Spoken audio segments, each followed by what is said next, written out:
గురివింద గింజ తన వెనకున్న మచ్చ చూసుకోదు అన్నట్టుగా నిన్న బెంగళూరు రేవు పార్టీలో దొరికిన హేమక్క చాలా చాలా రకాలుగా ఇండస్ట్రీ వాళ్ళని ఎన్నో రకాలుగా నేనే పెద్ద ముత్తైదువుని, అన్నిటికీ నేనే బాధ్యురాలిని, నేనే అందరినీ ఉద్ధరిస్తున్నాను, ప్రతి వాటిలో నేనే ఉన్నాను, ఆడవాళ్ళకి చాలా చాలా హెల్ప్ చేస్తున్నాను, ఇండస్ట్రీ వాళ్ళందరూ నా మీద ఆధారపడ్డారు, నేనే పెద్ద దిక్కుని, నేను మా అసోసియేషన్ ఎలక్షన్లో కానీ ఎక్కడ కానీ అన్నట్టుగా ఆవిడ ప్రవర్తించే తీరు చూస్తే నిజంగా బయట వాళ్ళు అమ్మో ఈవిడ పెద్ద నోరు మాట్లాడకూడదు అనుకునేవాడు.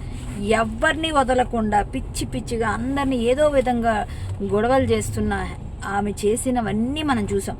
మా అసోసియేషన్లో ఆయన చేయి కొరికింది శివబాలాజీది, అంతకుముందు రాజేంద్ర ప్రసాద్ గారిని అడ్డగించింది, నా మీద కేసులు పెట్టానని చెప్పి పోలీస్ స్టేషన్స్కి వెళ్ళింది, నన్ను ఏదో ఫ్రెండ్స్తో సరదాగా పేకాడుకుంటే అది ఎవరో పట్టిస్తే అదేదో పెద్ద నేరంలాగా పేకాడావు కరాటే కళ్యాణ్ నువ్వేం చేసావు అని మాట్లాడిన హేమక్క ఈరోజు నువ్వేం చేసావు? ఒక రేవ్ పార్టీలో డ్రగ్స్తో పాటు దొరికావు. నువ్వు ఈ శాంపిల్స్ వచ్చిన తర్వాత బెంగళూరు పోలీసులు నీకు ఖచ్చితంగా నీకేంటన్నది పనిష్మెంట్ ఇస్తారు. ఇక్కడైతే ఎలాగూ ఇంకా చాలా పనిష్మెంట్స్ తీసుకోవడానికి సిద్ధంగా ఉండు.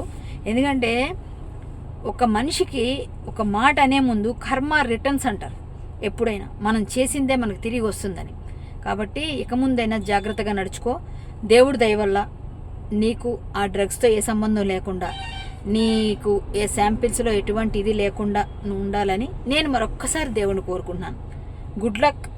ఇంకొకసారి ఎవరి మీద నోర్లు పారేసుకోకుండా ఆడవాళ్ళని అలాగా ఇలాగా అనకుండా ఉంటే బాగుంటుందని నేను కోరుకుంటూ, హేమకు అర్థమైంది ఇప్పటికైనా?